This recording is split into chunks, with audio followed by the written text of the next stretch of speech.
ভাত খেতে তো সবাই ভালোবাসে, কিন্তু ভাত যদি হয় মেক্সিকান স্টাইলে কেমন হয় বলুন তো? বুঝতেই পারছেন, আজ আমি তৈরি করে দেখাবো tasty colourful Mexican fried rice. তো চলুন শুরু করি। আমি এখানে 1500 গ্রাম পরিমাণ চালের ফ্রাইড রাইস তৈরি করে দেখাবো। এর জন্য কড়াইতে অলিভ অয়েল দিয়ে দিলাম 150 ml এর মতো।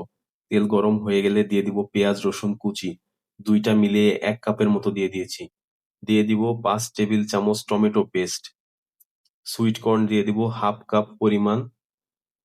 সিদ্ধ করা কিডনি বিন দিয়ে দিচ্ছি 500 গ্রামের মতো, যেটা আমি আগে থেকে প্রপারলি সিদ্ধ করে রেখেছিলাম।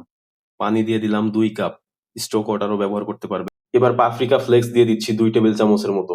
স্বাদ মতো লবণ দিয়ে দিব। লবণ দিয়ে একটু কষিয়ে নিলে তেলটা গ্রেভির উপরে চলে আসবে। দেখতে অনেকটা এমন দেখাবে। এ পর্যায়ে দিয়ে দিব 70% কুক করা রাইস। আমরা এখানে চিনি গুঁড়ার চালটা ব্যবহার করেছি, আপনারা চাইলে বাসমতি বা আমেরিকান লং গ্রেন রাইসটাও ব্যবহার করতে পারবেন। রাইস দিয়ে কিছুক্ষণ ফ্রাই করে নিব ভালোভাবে। ফ্রাই করার পরে কিছুক্ষণ দিয়ে দিচ্ছি চিনি 3 টেবিল চামচ, গার্লিক পাউডার দিয়ে দিচ্ছি 1 টেবিল চামচ, অনিয়ন পাউডার 1 টেবিল চামচ। এবার দিয়ে দিব গাজর বরবটি, যেটা আমরা সিদ্ধ করে নিয়েছিলাম আগে থেকে। লাল সবুজ হলুদ 3 কালারের ক্যাপসিকাম দিয়ে দিব। যতটুকু কেটে নিয়েছি অর্ধেকটা দিয়ে দিচ্ছি, বাকি অর্ধেকটা সার্ভিং ডিশে গার্নিশ হিসেবে ব্যবহার করব। এবার দিয়ে দিচ্ছি ওরেগানো, 1.5 টেবিল চামচের মতো দিয়ে দিচ্ছি ওরেগানো। মেক্সিকান ফ্রাইড রাইসটা অলমোস্ট ডান। 10 মিনিটের মতো দমে রেখে দিব, একদম লো হিটে 10 মিনিট দমে দিয়ে দিচ্ছি। দমের থেকে তুলে সার্ভিং ডিশে দিয়ে দিব। তৈরি হয়ে গেল আমাদের Mexican fried rice.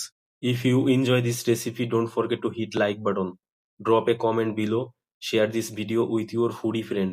See you soon with another tasty dish. Till then, Allah.